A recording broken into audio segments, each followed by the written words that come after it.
Non c'è pace per gli operatori ecologici di Agrigento. Lo spettro del licenziamento ha messo nuovamente in agitazione i lavoratori in esubero, che adesso rischiano il posto di lavoro. A lanciare l'allarme è stato l'assessore all'ambiente del comune Domenico Fontana, che ha paventato possibili riduzioni del personale in servizio.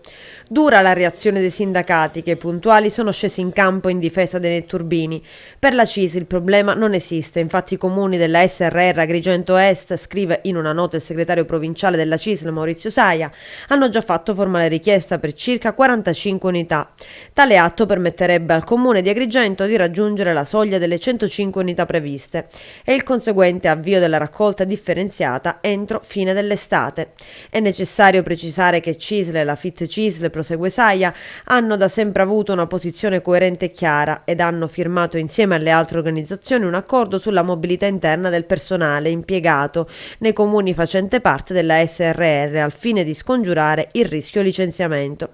Inoltre, il 31 dicembre, altre 9 unità saranno collocate in pensione. E sulla vicenda sono intervenuti anche Gero Acquisto e Nino Stella della UIL di Agrigento, che si sono detti sbigottiti delle dichiarazioni dell'assessore Fontana. Gli incontri degli ultimi mesi, hanno dichiarato i sindacalisti all'interno della SRR, avevano evidenziato le problematiche e la UIL aveva trovato le soluzioni in un clima di dialogo e di ragionevolezza, mettendo in chiaro che nessun lavoratore sarebbe stato licenziato.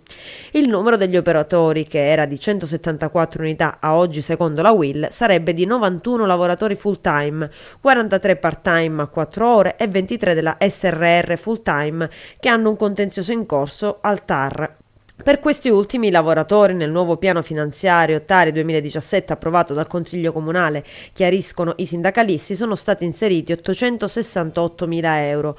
Per questo il numero di 105 operatori che è uscito fuori dagli incontri tra dirigenti della SRR e l'assessore Fontana non è stato concordato con le organizzazioni sindacali. Anzi, noi la contestiamo decisamente, in quanto il numero degli addetti all'igiene ambientale deve essere concertato nei tavoli istituzionali attraverso trattativa sindacale, come prevede la legge vigente.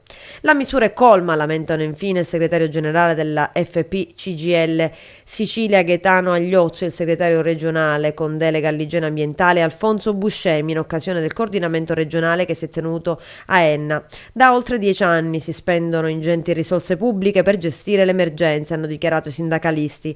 Nessuna seria prospettiva ad oggi per rilanciare il settore, per trasformare i rifiuti in ricchezza, per far decollare seriamente la raccolta differenziata ed il trattamento dei rifiuti, andando oltre il conferimento in discarica.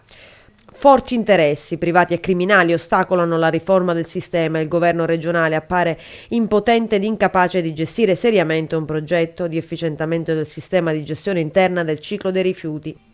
I comuni sono stati lasciati soli, proseguono Agliozzo e Buscemi, e considerate le condizioni economiche precarie in cui versano spesso, operano con il solo fine di contenere i costi, sacrificando la qualità del servizio, le tutele contrattuali e addirittura praticando licenziamenti in occasione dei continui e periodici cambi di appalto.